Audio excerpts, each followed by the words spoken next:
It's my pleasure to introduce to you none other than the one and only Eddie Murphy. Yay! Thank you. Eddie Murphy. Psych, not real. For real, I'm not Eddie Murphy, man. I'm not Eddie Murphy. But I got something to tell you. I am the man who does the commercials for cookies. That's me. And you always end them by saying, "Here I am. Make me look good." Wait, I like that. Now look, you look like Eddie Murphy and you sound like Eddie Murphy. Are you sure you're not Eddie Murphy? I don't think I'm Eddie Murphy. No, I'm not Eddie Murphy. My name is Chuck Jeffries, and I do those spots. And the look is natural. No plastic surgery. The gap is real. Everything is real. Yeah. How did you get into this? I mean, did somebody just say, "Hey, you look like Eddie Murphy"? Basically, yes. It was a joke. I was with a breakdance group called the Mighty Pop-A-Lots. And I used to come out and do a routine with them called Buckwheat's Breaking, where I would come out with the wig and say a few lines, "Hey man, it's buckwheat breaking." And I get on the floor and spin around and do all this stuff, and the wig would fly off. It was pretty funny. And we were in the studio, we cut a record, which you probably haven't heard. But we cut a record, we were in the studio, and the producer came through, and I was acting crazy, as usual. And he said, "Hey, have you ever tried to do Eddie Murphy's voice, you know?"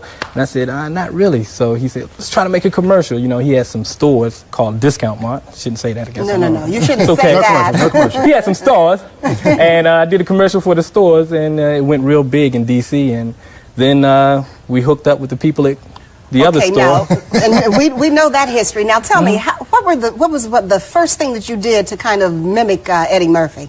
Obviously, you didn't have to deal with the look because you already had that naturally. Yeah. First thing that I did. Come on, we want a routine here. A routine.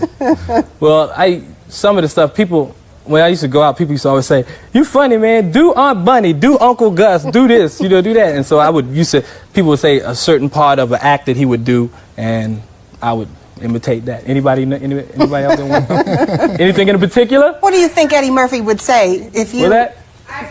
Ice cream. I can't stand up. "I had some ice cream. I had some ice cream. You want to have some of my ice cream?" Fight.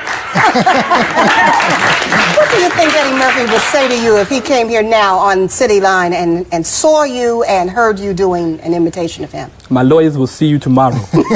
I'm suing you." No, I don't know. I don't know. We've come close to meeting a couple of times. I was supposed to do a live radio thing with him when he was at Constitution Hall in D.C., but he showed up a little late for the show and we couldn't do it. And then when he could do it, I had to leave.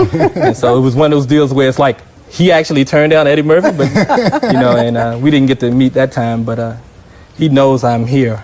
You study him much? I mean, do you make a point of watching him? No, routines? not really. No. I make it a point not to watch him because then if I really watch him a lot, then I won't be able to. If I imitate him, I wouldn't be able to do it because I watched him. It's more spontaneous. Yeah, it's a spontaneous type thing. I think that's how the commercials really go over good because it's more of a natural thing. It's not like, "I'm not Eddie Murphy, man. I'm not Eddie Murphy, but I'm trying to do his voice. Y'all check it out. Ha ha he." It's not like that. It's, it's natural. But your forte is comedy, right? Yes, I'm definitely. Yeah. Chuck Jeffries, pleasure meeting you. Now, before you go, you've got to say that line one more time. One more time. Everybody ready? Yes. Here I am. Make me look good. Thanks a lot, Chuck. Well, the City Line Showcase 85 continues. And right now, Howard Anthony's got the next act.